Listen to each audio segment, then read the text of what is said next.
My friends kept calling me Bubbles the chimpanzee because of my one mistake. Now everyone's threatening to show my boyfriend what I did. My old teachers used to purposefully sit me in the back of class so that they wouldn't have to look at me while they were teaching. The was pretty bad, but when I found out that even my own teachers who I thought I was close with would gag, that sent me over the edge. Then I found out that everyone who I considered my friends would put moon emojis next to my name as an inside joke. But the worst part of it all was the name people would give me. When I was in 4th grade, me and my 2 closest friends dressed up as the Powerpuff Girls. I dressed as my favorite character, Bubbles. Throughout middle school, everyone called me by my name, but at the height of my puberty everyone started calling me Bubbles, and I thought it was because of my costume, or because they were racist and were calling me Bubbles, Michael Jackson's monkey. When I found out why they called me that, I wanted to go for blood. Turns out, I only realized then that the way I was treating my skin the way I did was wrong. Everyone called me Bubbles because of how large my pimples were and the craters were triggering their trypophobia. I looked at myself in the mirror that day and realized that the reason why I had never dated anyone in my life was because I looked like a red human-sized SpongeBob. So I decided to see a skin professional to clear my face. However, the skin professional I went to screamed when they saw my face and called me disgusting. They prescribed me a product meant for dry skin and another for oily skin just to get me out of their office as quickly as possible, but when I used both at once,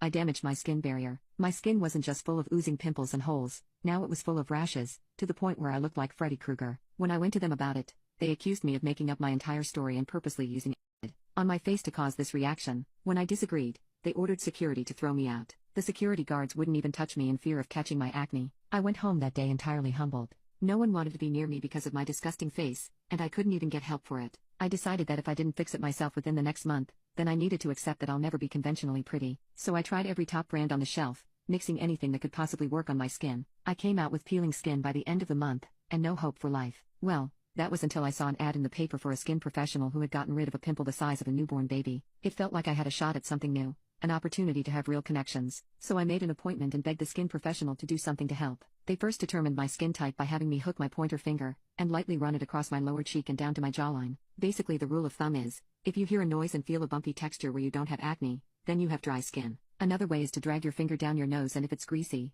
you have oily skin. Once you figure that out, you have to get the fundamentals down by knowing how to properly clean and protect your skin. They told me that I should meditate, use lukewarm water to wash my face in the shower, and apply sunscreen as much as possible. They said it was because acne is often caused by stress, so meditating every day will easily release all that. Most girls take scorching hot showers, which leads to dry skin, so it's best to use lukewarm water. And sunscreen is meant to protect every single skin type, and will clear the skin from acne by protecting it from UV rays, and decreasing the chances of breakouts when you go outside. So they told me that in order to see a change, I would have to do these things every day, including applying sunscreen not just on sunny days because UV rays still penetrate windows and clouds, so my skin is always at risk of being damaged and breaking out. I said I'd take their advice and ask them what sunscreen I needed. They told me it had to be one without harsh chemicals in it because top brands have octinoxate and oxybenzone. Octinoxate boosts